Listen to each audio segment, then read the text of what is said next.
Oi, e aí, gente boa? Como é que vocês estão? Eu estou aqui bem, graças a Deus, porque todas as coisas são nossas, sejam as coisas da vida, seja a própria morte, sejam as coisas do presente, sejam as do porvir. Tudo é nosso, e nós de Cristo, e Cristo de Deus. E por isso eu não temo nada. Você diz, você é um fanfarrão, falastrão, dizendo que não teme nada. Não temo, não. Eu não temo, não tenho projeções amedrontadas para o futuro, não tenho planos sobre como eu devo morrer, não devo morrer, não tenho expectativas desenhadas, não tenho sonhos projetados, não faço profecias sobre mim mesmo. Vivo cada dia pela fé como Jesus mandou. Também não ando ansioso de coisa alguma. Se você soubesse o que eu deixei para trás no dia de hoje, você não teria nem vindo fazer esse programa, muito menos pregar. Mas eu estou aqui, olha só, ver se tem algum tremor, temor, paz, equilíbrio, segurança, certeza de que o meu Pai cuida de mim e que eu posso descansar nele. Por quê? Porque o justo viverá pela fé. E diz Deus, e se retroceder, nele não está o meu coração. Então, eu não tenho história de retrocesso. É resistência. A nossa caminhada e a nossa ação nesse mundo é uma ação de resistência. Não é a resistência francesa, nem a inglesa na Segunda Guerra, nem tampouco em qualquer outra guerra. É a resistência dos filhos do reino, resistindo o ódio, a raiva, a ignorância, o obscurantismo, o negacionismo, o anticientificismo, a não-fé, resistência contra os malogros, os enganos, as mentiras, as ideologias cheias das suas idolatrias políticas falsificantes, as religiões do engano, da barganha, da teologia moral de causa e efeito que oprime indivíduos, todo tipo de doutrinação que coloca o homem num estado de amarramento mental. Resistindo estamos nós, resistindo estou eu, resistindo o mal, resistindo à loucura, resistindo à insanidade, resistindo à maldade, resistindo à perversidade, resistindo os sustos, resistindo tudo. E a gente aprende a resistir, a gente aprende a se exercitar, a gente ganha musculatura espiritual, psicológica, emocional, a gente se fortalece, a gente amadurece, a gente segue adiante, a gente não retrocede, a gente continua. A gente não volta atrás. Nós não somos daqueles que saem já de ré. Não. Nós só temos marcha de tração para frente e para subida, para lama e para buraqueira. Porque eu não estou esperando nenhuma highway daqui até o céu. Não, amigo. Não, minha amiga. É subindo. E tem buraco para lá, buraco para cá, tem vala no meio, tem pedra caída, tem lama, tem obstáculo, tem pissarra, tem pântano, tem areiais movediços, tem todo tipo de encontro, mas a gente segue em frente. Dói, arde, é excruciante, é indescritível, é loucura continuar, como diz Paulo, habitar um corpo de morte. É uma coisa muito complicada e ele não fez por menos. Ele chamou esse corpício aqui, ó, de corpo de morte. Uma cutícula sai do lugar aqui, dói, eu fico sem poder botar a mão nem no bolso. O cara não consegue nem pegar dinheiro direito no bolso. Se a cutícula estiver levantada, uma gengiva, saída do dente, te dá uma nevralgia louca, um canal aberto quase te enlouquece. Você não tem ideia, tudo dói. E depois de uma certa idade, tudo dói. Às vezes até respirar gera um cansaço brutal. Aí o cansaço... O neto vem, olha aqui, vovô. Você diz, não, peraí, aí tem que abrir uma bolsa. Só um segundinho, meu neto, minha neta, tirar a bolsa, tirar o óculos de dentro da bolsa, botar o óculos na cara. O meu já está agora aqui. Mas tantas vezes é só um minutinho, porque você não faz mais atividades óbvias. Porque habitar um corpo de morte dói. E não é só gente que vai ganhando idade. Jovens também sofrem. Quando estão sofrendo, sofrem muito. Quando está doendo, dói muito. E às vezes com uma desvantagem, que muitos jovens ainda não se calejaram na dor e no sofrimento, não ganharam fibra para suportar. Outros, surpreendentemente, parece que nasceram rígidos para suportarem qualquer coisa. Mas é difícil. Uma das coisas que mais se requer de nós é perseverança e resistência. É isso que Jesus diz que faz parte da vitória final.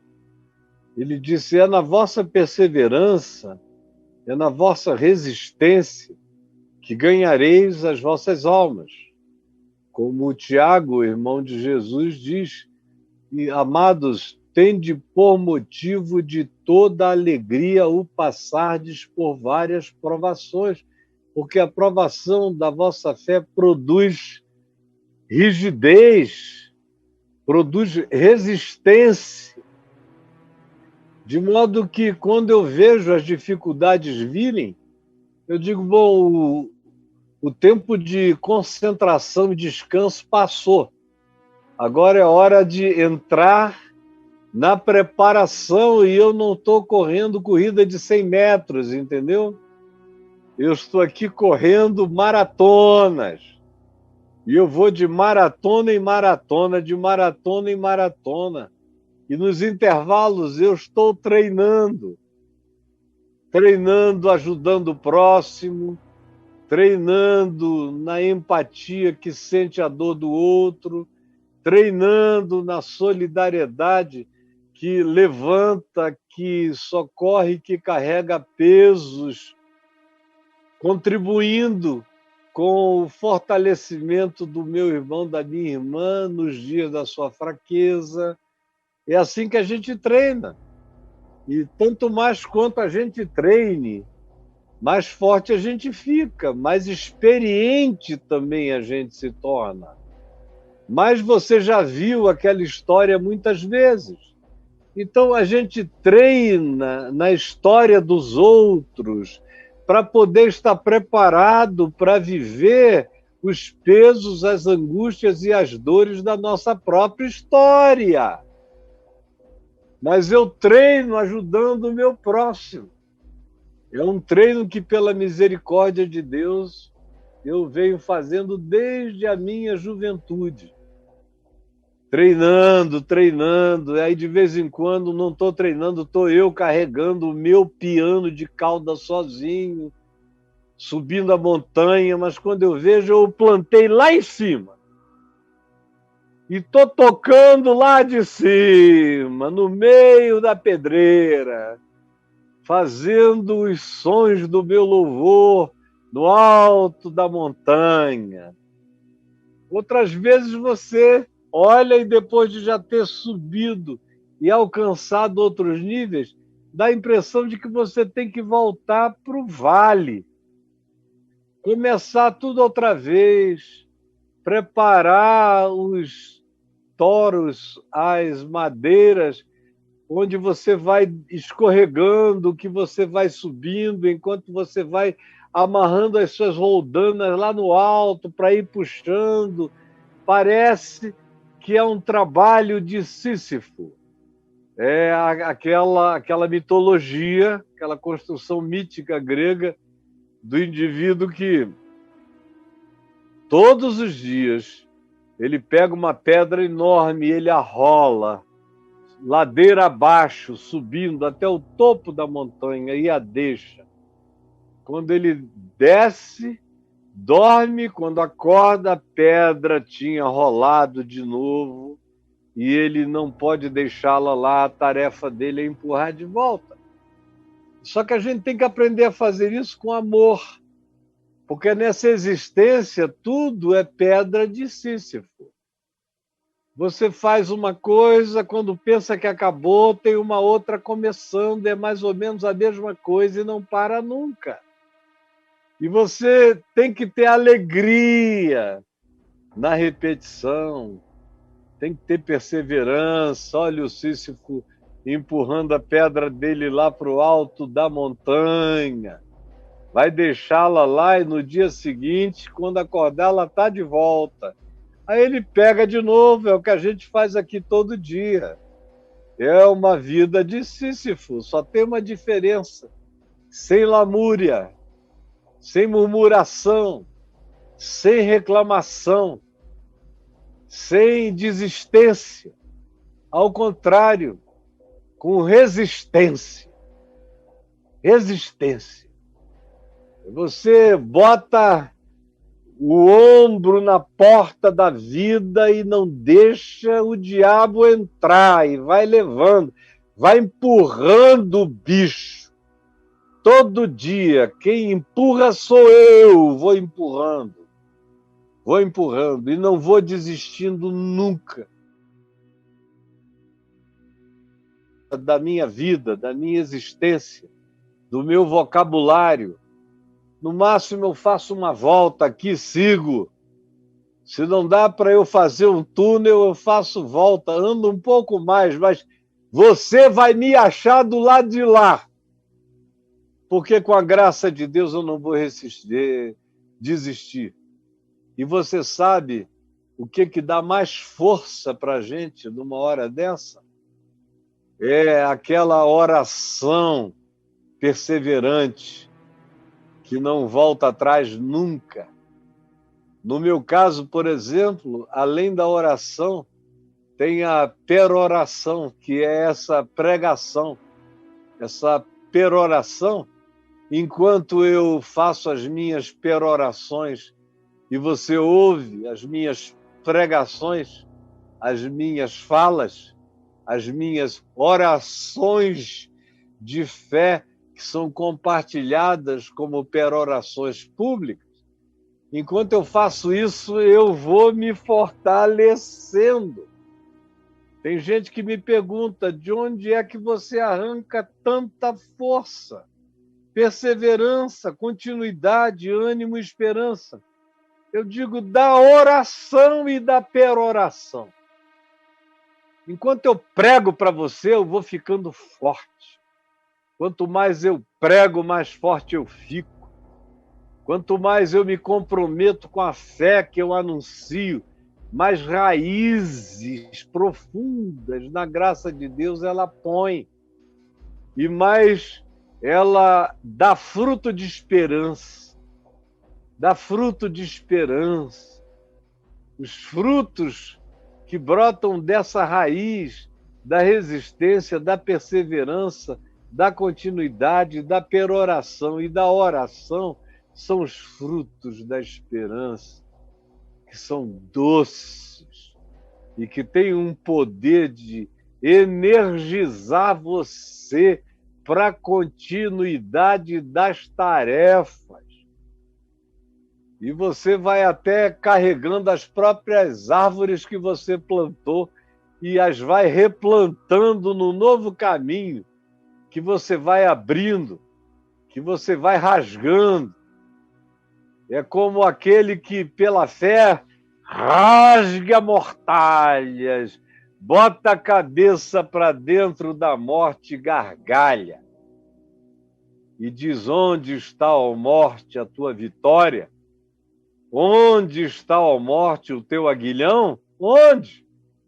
O aguilhão da morte é o pecado, a força do pecado é a lei, mas graças a Deus por Jesus, que arrancou essa mortalha de sobre mim, que abriu a minha sepultura e disse: vê, tu ressuscitaste dos mortos comigo. Tu já estás assentado comigo nas regiões celestiais. Por isso, é de fé em fé que você vai. É de graça em graça que você segue. É de vitória em vitória que você prossegue. É de resistência que se transforma em perseverança lúcida, que gera experiência poderosa e que coloca você habitado pela árvore da vida e pelos seus frutos que não cessam nunca. Como diz o Apocalipse, os frutos da árvore da vida dão os seus frutos, a árvore da vida dá os seus frutos todos os meses do ano, e até as folhas da árvore da vida são para cura. São para cura. Eu tenho essa árvore da vida plantada em mim. Está plantada em mim. Um dia eu vou encontrar com ela como significação arquetípica nas dimensões celestiais. Mas enquanto eu não chego a esse avistamento, eu olho para dentro e vejo a árvore da vida plantada em mim, que dá fruto todo mês. Dá fruto todo mês. Ela é estranha, ela não tem época de fruto, não tem hora de fruto mais. Antigamente tinha hora de fruto. Agora, ela não para mais de dar fruto. Ela dá fruto na primavera, no verão, no outono e no inverno. Até no inverno, você vai entrando no inverno da vida e a árvore da vida não para de frutificar, porque o chão dela sou eu. O adubo dela é a minha alegria. A raiz dela está plantada na eternidade que me habita. E os frutos dela são amor, alegria, paz, bondade, fidelidade, benignidade, fé, resistência, coragem, perseverança, autocontrole, determinação, segue em frente, não é como a mulher de Ló, não olha para trás, só olha adiante, carrega a semente da fé de Abraão, que está olhando além, além, além e além. E até quando chega o ainda não se consumou, ele dá adeus para o futuro, joga beijo e diz: tu não escapas da minha fé e te cumprirás mesmo quando eu não esteja mais aqui. Essa é a caminhada, essa é a força, esse é o vigor. Aí você diz, isso é fé para Hércules, é fé para alguma figura, um estilo Atlas, é fé para algum desses seres demiurgos. Não. Essa fé habita a fraqueza. Ela dá graça, a sua graça se manifesta esplendorosa quando ela não tem razão para se auto-justificar. Quando alguém olha e diz, meu Deus, como é que essa pessoa pôde aguentar? Porque nós não estamos aqui para não experimentarmos nada. Nós estamos aqui para vencermos o que quer que venha. Quicou, chutou. Não estamos aqui para dizer Deus é bom porque nada me aconteceu. Deus é bom porque, apesar de tudo que me aconteceu e, eventualmente, apesar de tudo que possa acontecer, eu estarei lá. Eu estarei lá, eu chegarei. Eu entregarei o bordão para as próximas gerações, receberei a coroa da justiça e me assentarei num trono de glória. Essa é a convicção. No meio disso, tem gemedeira para cá, gemedeira para cá, tem ferida ali, tem ferida acolá, tem traição aqui, tem traição ali, tem traição além. Não interessa, aquele que eu sigo nunca me traiu. E a prova da não traição dele é que ele entrega a vida por mim e ressuscita de entre os mortos, me dá o Espírito Santo e diz, olha aqui, Caio, eu coloquei o meu Espírito em você, ele é o penhor de que eu venho te buscar, não te deixarei só, eu venho te buscar. E eu sei que ele vem me buscar. Ele já me habita, eu já sou habitado por ele, que dúvida mais eu vou ter se eu sou habitado pelo Espírito de Cristo Jesus? E se eu tenho o testemunho da ressurreição? E eu sei que ele, que já me derramou o seu Espírito, e que já habita em mim, hoje eu sou habitação dele, eu sou uma escatologia realizada do fato de que ele veio e se plantou em mim e se tornou para ele próprio o penhor de si mesmo, me dando a garantia de que ele vem me buscar porque ele me habita. Eu vou ter que dúvida além disso? Vou esmorecer de quê? Vou padecer de que mal? Se eu já estou visitado por esse poder que vence todo e qualquer que seja a dimensão infernal. Esse poder que habita esse corpo de morte, o corpo é de morte, o corpo é de fragilidade, mas o poder é de Deus e me habita.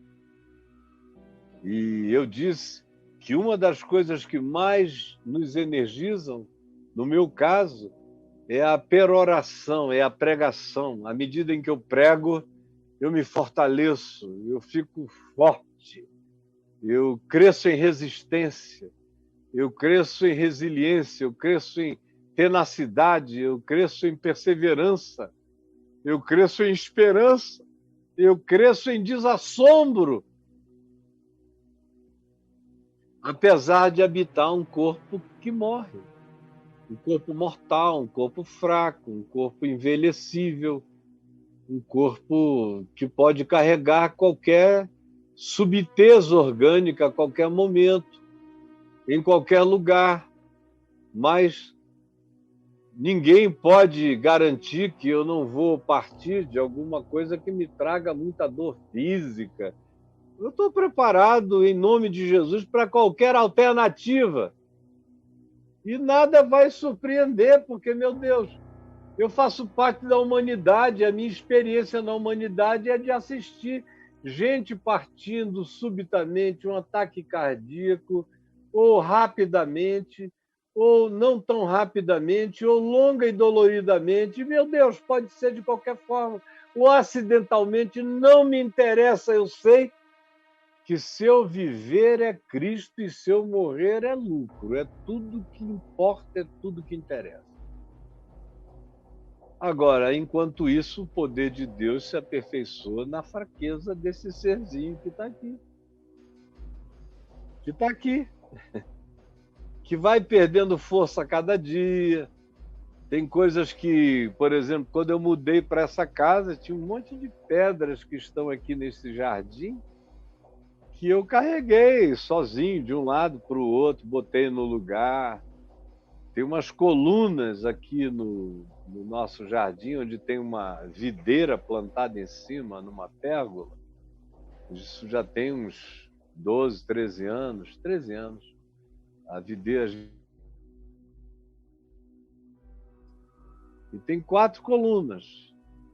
Eu mandei fazer a sapata e eu fiquei com aquela vontade de fazer aquilo acontecer num dia de sábado. Eu não teria ninguém para me ajudar, nem no sábado, nem no domingo.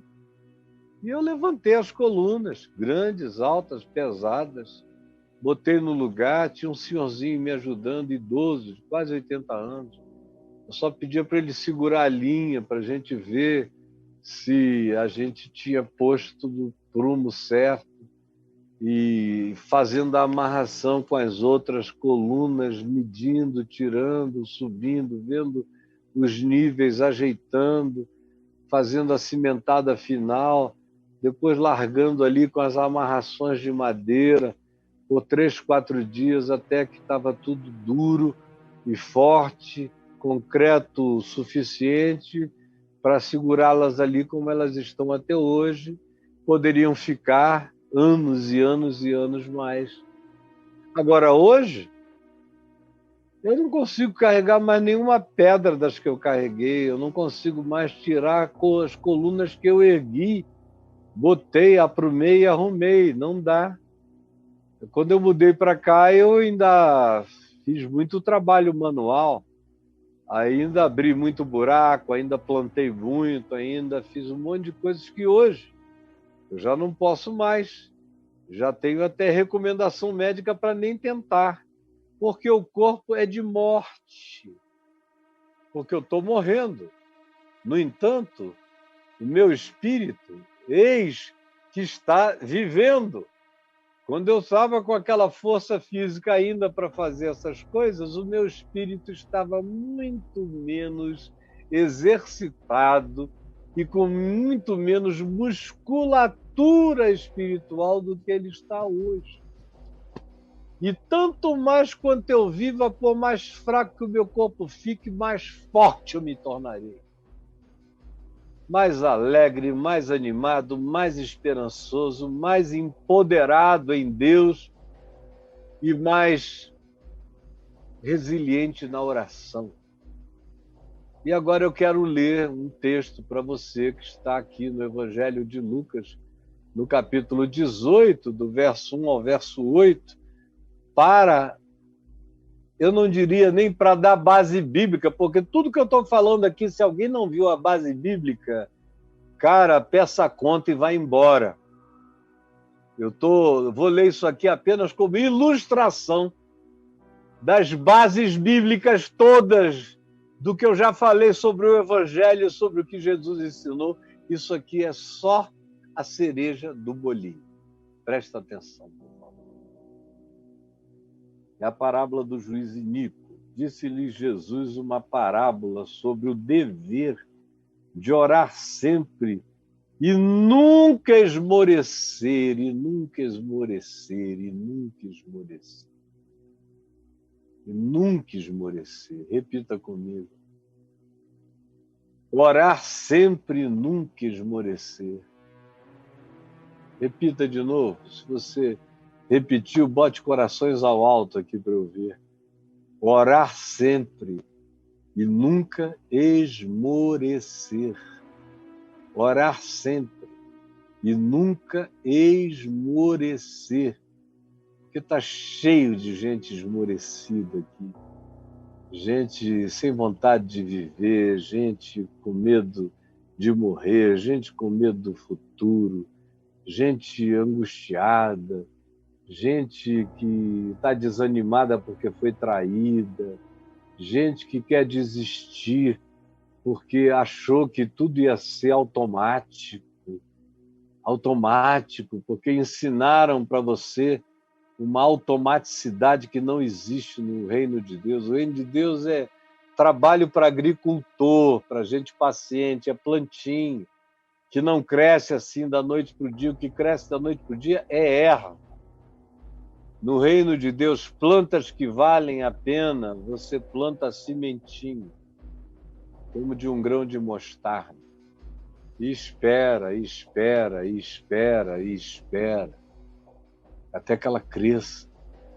Você planta carvalhais, você planta sicômoros, você planta plantas frutíferas que vão alimentar e dar sombra para homens, aves e animais. Você planta as melhores plantas, você planta videiras, come suas uvas e deita debaixo de suas sombras. Você planta oliveiras que podem viver 1000 e tantos anos, que aguentam todas as estações do ano e não se cansam nem se fatigam. É isso que você faz.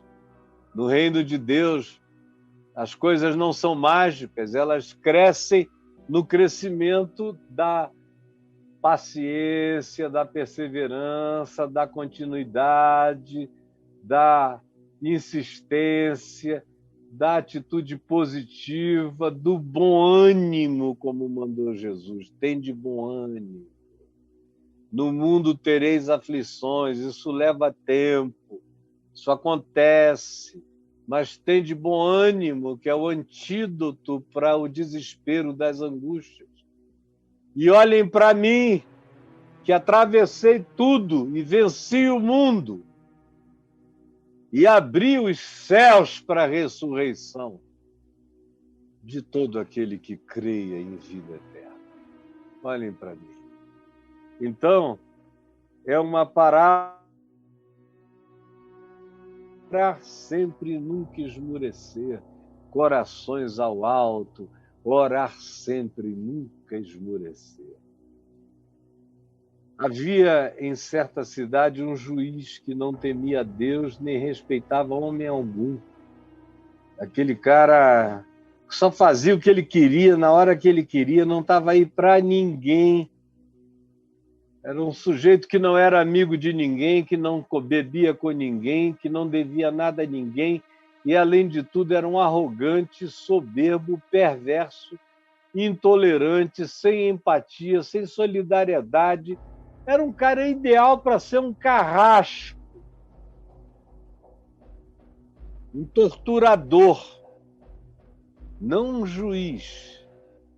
Porque juízes têm que ter empatia, têm que ter solidariedade, têm que olhar todas as coisas por todos os ângulos, tem que ter o olhar da lei, mas a lei tem que estar submetida à justiça. Não é a lei que determina a justiça, é o senso e é o espírito de justiça que aplica a lei.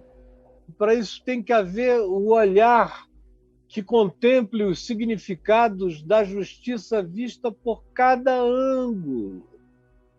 E a lei é aplicada de acordo com a dosimetria desse olhar justo e de apreciação sindrômica, para olhar por tantos ângulos diferentes para aplicar a lei com justiça. Do contrário, a lei se torna injusta e perversa, se não for vista com essa justiça que contemple todos esses aspectos. Não é o caso desse homem, esse cara aqui é mau. Como está cheio de juiz mau, juiz perseguidor, juiz de todo tipo. Esse aqui não é aquele tipo que tem amizades, que é padrinho do casamento das pessoas mais ricas, que já fica com o rabo preso até a quinta geração. Não, não, não.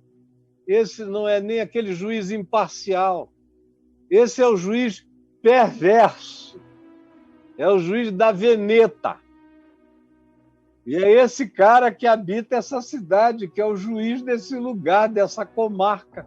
Que coisa mais horrorosa ter uma comarca onde o juiz é um perverso que julga conforme o humor e o capricho dele, daquele dia, daquela hora. Então, havia esse juiz, e havia esse juiz, mas a ênfase é no havia também. Havia uma cidade, numa certa cidade, um juiz que não temia Deus, nem respeitava ninguém. Mas lá nessa cidade havia também.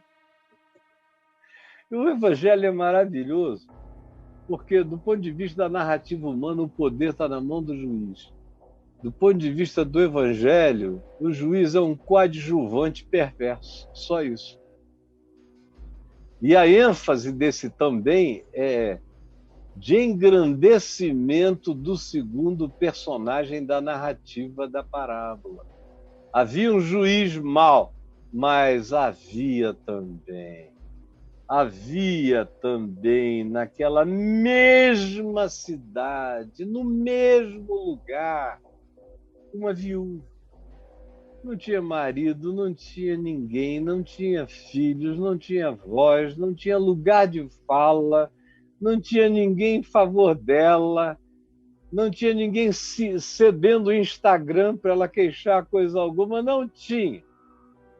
Ela era sozinha, mas nem tanto. Hashtag só que não. Havia também naquela mesma cidade uma viúva que vinha ter com o juiz mau.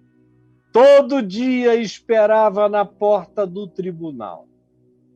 E quando ele entrava, naqueles dias em que Jesus falou isso, os juízes muitas vezes ficavam na porta das cidades. Mas dependendo da cidade, se já fosse uma cidade com estrutura romana, tinha um pequeno fórum, um lugar aonde o juiz ia. Não interessa, o ambiente é esse. Ela ficava à porta de entrada ou de saída do juiz. Ou à porta da casa dele, ou à porta do lugar onde ele ia para julgar, ela estava à porta. Ela estava à porta. Ela estava à porta. Responda isso, repita isso aqui comigo. Ela estava à porta. Ela estava à porta. Essa gente da porta é quem decide tudo. É essa gente da porta. Pode ser uma viúva. Pode ser a pessoa mais fraca da cidade. Mas o que interessa é saber estar à porta. À porta das decisões.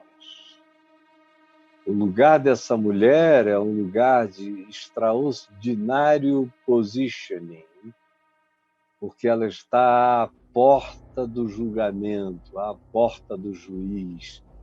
Na saída ou na entrada, ela estará lá todos os dias, dizendo: julga minha causa contra o meu adversário. Para piorar, ele ainda tinha um adversário que queria talvez a casa dela, a gleba dela, que ela recebeu de herança do marido, indebitamente, queria fazer mal a ela, e na medida em que o adversário a oprimia, ela acochava o juiz à porta, dizendo: julga a minha causa, julga a minha causa, julga a minha causa. Ele, por algum tempo, não a quis atender, não desejou, não quis. Era implicância dele, dizendo: eu sou esse cara que não temo ninguém, vou me deixar importunar por uma velhota fraca, que não tem ninguém por ela, não tem, mesmo que tivesse, ninguém me intimida. muito menos uma viúva inexpressiva. Não a quis atender por algum tempo, mas depois disse consigo mesmo: bem, eu não temo a Deus, nem respeito a homem algum. Todavia, como esta viúva vem todo dia me importunar, como ela habita a minha porta, me importuna na entrada, me importuna na saída, dizendo: julga a minha causa, eu julgarei a sua causa, para não suceder que por vir ela venha molestar-me indefinidamente e me enlouqueça de ódio, de raiva, me faça perder a cabeça. Deixe eu me livrar dessa molestadora que habita a porta. Então disse Jesus: considerai no que diz esse juiz iníquo, que diz: eu não temo a Deus, nem respeito a homem algum. No entanto, essa viúva não sai da minha porta. Jesus disse: considerai no que ele disse, eu vou atender para ficar livre do molestamento. Considerai no que diz este juiz iníquo. E o que Jesus está nos dizendo é: se alguém desse nível, desse diabolismo, dessa antipatia, ou alguém dessa falta de empatia, ou de alguém quase que dessa psicopatia, porque ele não se importa com ninguém, vidas não importam. Era o que ele podia mandar escrever na porta da casa dele. Vidas, dores, angústias não importam para mim. Eu existo para mim mesmo e de mim mesmo. Jesus disse: vocês viram como o ser que é a antítese de toda compaixão, de toda bondade, de toda solidariedade, de toda empatia, tomou uma atitude positiva em favor da mulher, só para ficar livre do importúnio. Considerai o que o homem mau diz, para vocês entenderem o que o Deus bom afirma.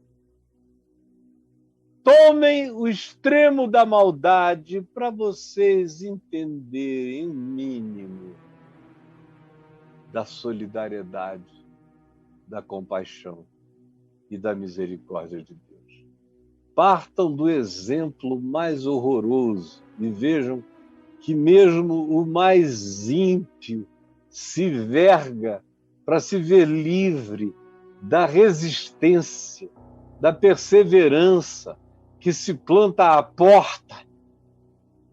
Agora imaginem vosso Pai Celeste, que sabe o que necessitais, que é bom, que é misericordioso, que é justo, que ouve orações, que me manda dizer a vocês, porque tudo quanto eu ouvi do meu Pai, eu vos tenho dado a conhecer, e eu vos tenho dado a conhecer princípios que dizem que aquele que bate, a esse se abre, o que busca, encontra. Aquele que, de fato, pede, recebe. O que busca, encontra. E a quem bate, abrir-se-lhe-á.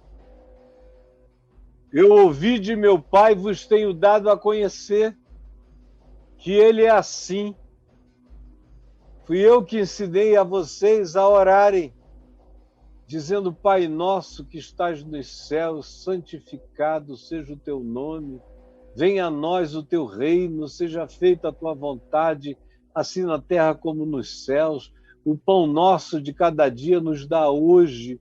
Perdoa as nossas dívidas, assim como nós perdoamos os nossos devedores, e não nos deixes cair em tentação, mas livra-nos do mal, pois teu é o reino, o poder e a glória para sempre.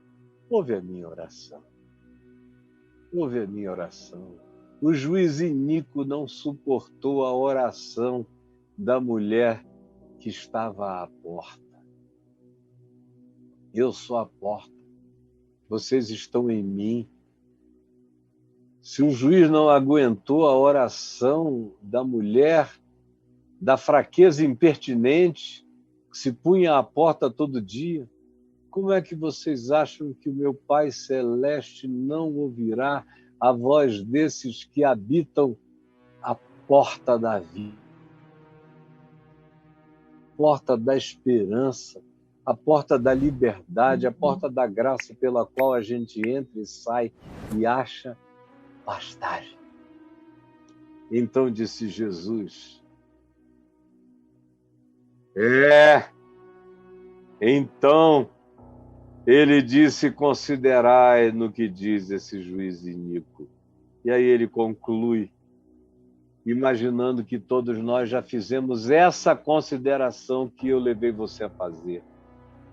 Então ele disse: não fará Deus, o meu Pai, justiça aos seus escolhidos. Os escolhidos são aqueles que também escolheram escolhê-lo. De modo que os seus escolhidos, a gente sabe quem são, porque são os que o escolhem todo dia, são os seus escolhidos. E o resto é metafísica, que não interessa ao processo histórico da nossa fé. Seus escolhidos são aqueles que entram pela porta e quando entram e olham para o umbral, leem: bem-aventurados, escolhidos do meu Pai, por terdes escolhido a escolha do amor de Deus para as vidas de vocês. O resto é teologia da perda de tempo. Não edifica a vida de ninguém, não faz ninguém orar, não faz ninguém se apaixonar, não faz ninguém ser forte, não faz ninguém aguentar, não faz ninguém resistir, não faz ninguém prosseguir, não faz ninguém prosseguir amando, apaixonadamente entregue à alegria do reino de Deus. Acontece para quem tem esse coração que não desiste e que sabe que se o juiz iníquo não suporta o importúndio do ser mais fraco, imagine o Pai Celeste que ama, que me ensinou a orar e que manda me dizer que Ele sabe, conhece as minhas necessidades. Ele, porventura, não fará justiça aos seus escolhidos, que a Ele chamam dia e noite, clamam dia e noite, embora na aflição dos aflitos possa parecer que Ele está demorando em defendê-los. É só impressão sua. E para isso é que a gente tem que aprender a perseverança, a resistência, a esperança. Porque a vida de fé não tem retrocessos e mais. Quando a gente cresce na fé, a gente não tem mais nem especulação. A gente não tem mais nem essa coisa, Deus está demorando. Isso é coisa para quem está engatinhando. Quando você entra mesmo na convicção, você diz: Senhor Deus, Tu o sabes. Sabes a hora de tudo, de todas as coisas. E Tu virás na melhor hora de todas e o meu coração estará de prontidão. A minha candeia estará acesa. Enquanto Tu não vens, eu estarei trabalhando, fazendo bem aos meus irmãos, multiplicando a graça e o talento que Tu me deste. Tu me encontrarás fazendo assim, e sem perguntas e sem questões, sem horas marcadas, sem datas. Eu sei que Tu vens, eu sei que Tu socorres, eu sei que Tu és fiel. E mesmo quando eu sou infiel, Tu permaneces fiel, porque Tu não podes negar-te a Ti mesmo. Eu sei que Tu faz justiça. aqueles que te clamam de dia e de noite, que confiam e que entregam. E mesmo que pareça demorado, as impressões que eclodam, no entanto, não tem demora. Aí Jesus conclui como eu quero concluir com você. Digo-vos que depressa lhes fará justiça. Depressa lhes fará justiça. E olha, a maior justiça não é uma causa sobre um terreno, um bem, uma casa, uma propriedade, um trabalho, um emprego. Não é isso. Isso aí é coisa que a gente toma como ilustração parca e tosca para alimentar a mente com a perspectiva de algo infinitamente maior. A verdadeira justiça é a volta dele.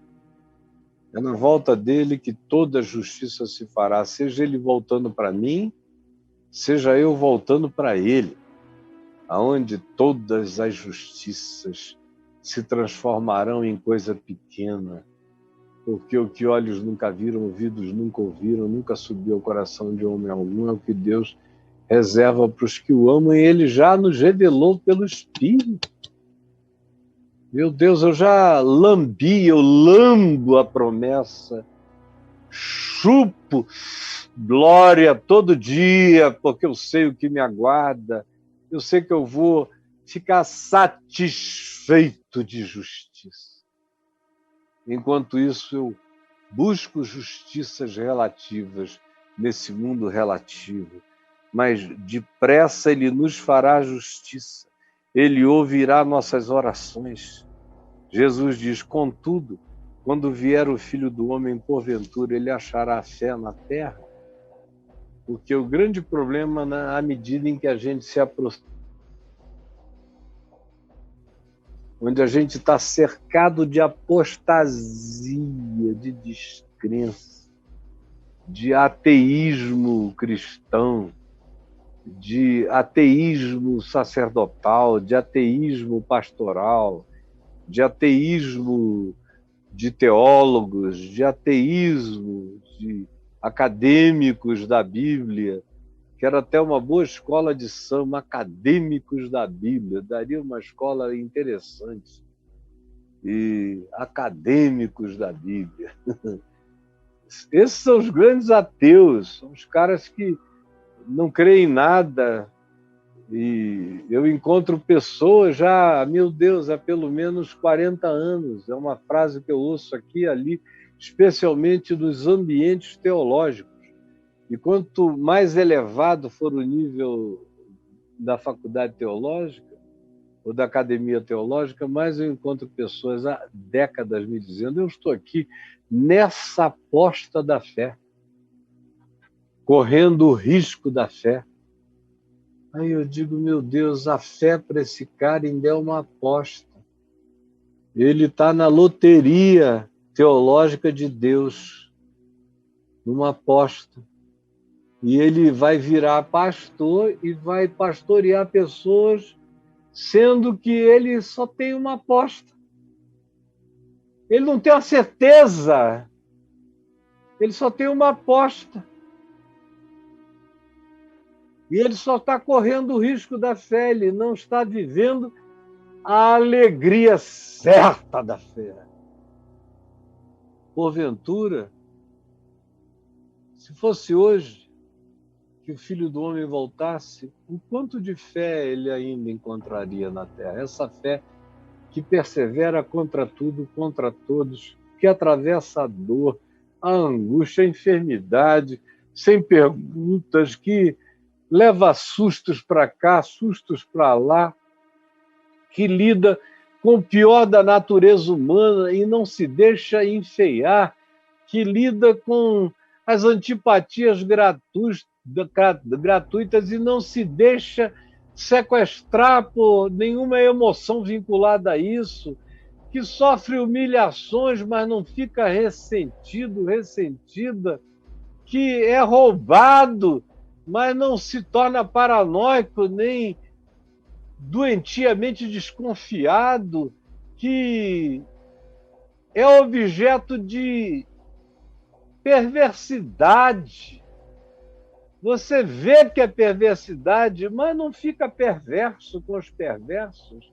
Recebe o mal, mas continua enfrentando todo o mal com o bem. Quem são esses? Meu Deus, eu vi recentemente os crentes se bandearem todos. Vi pastor teólogo dizendo que o sonho da vida dele era andar armado com uma arma de cada lado. Eu vi tudo virar de ponta cabeça, de cabeça para baixo. Eu vi gente no caminho da graça começar a defender o indefensável. Eles deveriam ir para outro lugar, para um lugar do ódio, da raiva, do armamento que se usa na perspectiva de, como eu vi alguém dizer, olha, me chama que eu dou um teco na cabeça de moleque atrevido desse jeito. Eu digo, e eu arranco o teu pescoço, seu covarde. Falei para o covarde, eu arranco o teu pescoço, seu covarde, que fica fazendo isso e tendo prazer nessa maldade. Ah, se o Filho do Homem voltasse hoje, que fé ele encontraria na terra? A fé da prosperidade, a fé da barganha, a fé da aposta, a fé da loteria celestial. É o que tomou conta do coração da maioria, esmagadora das pessoas. E essa palavra que eu estou dizendo aqui, tem gente que acha radical demais. Eu gosto muito do Caio, mas eu vou lá só de vez em quando, porque se eu for todo dia eu fico perturbado com os desafios de fé que ele faz. E eu ouço e já ouvi isso, não é uma elucubração, já ouvi de várias pessoas. Ah, pastor, eu só não vou todo dia porque eu posso ficar muito perturbado com os desafios do Evangelho. Se porventura o Filho do Homem voltasse hoje, ele encontraria fé na terra? O que você chama de fé, ele chamaria de fé também? Eu quero concluir dizendo uma coisa, olha, eu decidi no meu coração que eu quero viver até o último dia da minha vida na porta do juiz iníquo, demandando as causas impossíveis, lutando pelas utopias nas quais ninguém acredita, clamando os clamores que ninguém quer ouvir, que todo mundo diz que é coisa de inocente. Eu quero estar junto com Jesus, clamando os clamores de Jesus, segundo a agenda de Jesus, conforme a inocência, conforme a utopia de Jesus. Estou aí. Não quero a tua companhia, não quero a companhia do teu líder político, não quero a companhia do teu líder religioso. Eu quero andar da agenda de Jesus, entendeu? Entendeu? Qual é a tua agenda? Em que porta você está? Tem gente que está na porta do Planalto, está no cercadinho, está na porta do ministro, está na porta de um deputado aqui, de outro ali, de uma autoridade aqui, de outra ali, puxando os bagos do indivíduo para ver se consegue favores corruptos. A minha decisão é ficar nessa porta. E se o juiz iníquo não suporta, imagina o Pai Celeste se não tem prazer em ouvir a voz dos seus amados, dos seus escolhidos, lhe pedindo coisas justas, verdadeiras, contra o adversário. Os adversários estão aí, o mundo jaz no adversário.